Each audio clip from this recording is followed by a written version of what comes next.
Aklım açan mikrofonu. Çayca kadar. Hedir norlam galyas. Hatta Recep. Baka meze show.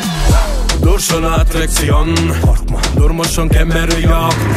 Kinodan kemeri yok. Bular artist hiç kimin bir yüzü yok. Kulağına münen yani kulağıma çok risk. Edeline degen ağ önü sağ cep. Senin ediliyede deryan full için. Sena cool'a min haçun senin için. Elkin bir vaddan hantama. Kim kıyvat kızıklı dermama.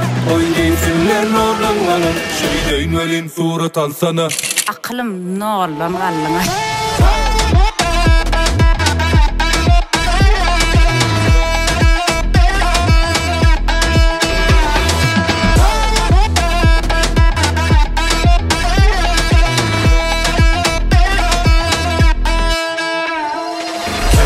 Bekir pikirler fenomene edya sürü tilkiler men hudulaysam olar erkiler ilki pikirlen oyunun kimmilen bu da vara bağlı senin elin kirine hiç saat yok hareketi arzu edeline sığam yok gerek senin fikirlerine berden gayet gözümüne getireline Elkin bir vaddan hantama kim kıyvat kızıklı demama oynayınsınlar norlanmanın şeydeyn velin surat alsana Aklım norlam gallına.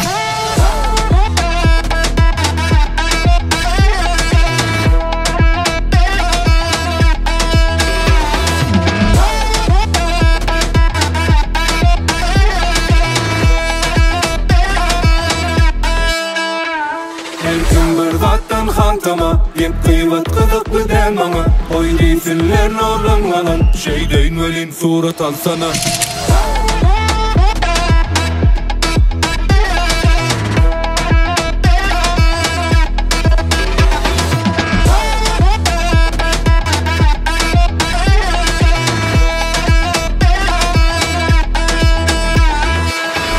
Gördün de may melek glaza değmesin.